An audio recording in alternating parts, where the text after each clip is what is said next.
Have you ever wanted a perfectly smooth top layer on your 3D prints? Instead of a pattern of ridges, you want a nice, silky layer that feels and looks pleasing. There are tons of different settings to do this, which causes many people to think that it's too complex.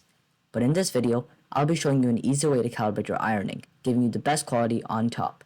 Let's get into it. We're going to print and analyze an ironing test to find the best results for you and your filament. Unfortunately, Orca Slicer doesn't have a built-in calibration test for ironing. Therefore, we're going to download a file online. There are many different ironing tests, but I found the best to be by a username Tolly on MakerWorld. This print tests both ironing speed and flow, with 5 different values for each. It's important to note that this test works best with PLA and PETG filament. I'll provide a link down in the description. Now, let's jump into Orca Slicer. There really isn't much you have to do. Just set your filament, slice the plate, and hit print. Let's now look at the print results.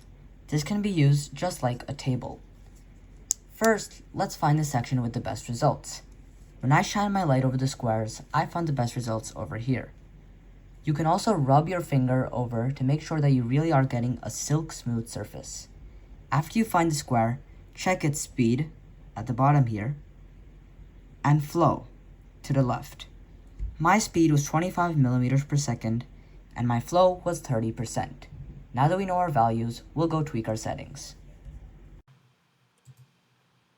We'll head over to the Quality tab where we can scroll down and find Ironing.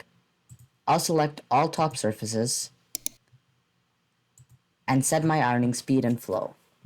My speed was 25 millimeters per second and my flow was 30%.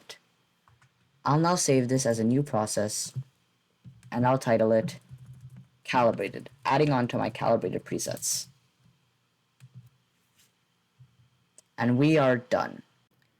You've now calibrated your ironing to get beautiful top layers on your prints in less than a few minutes. If you made it this far, thank you and drop a comment down below on what settings or tips you want covered next. I've already begun work on the next video, so see you then.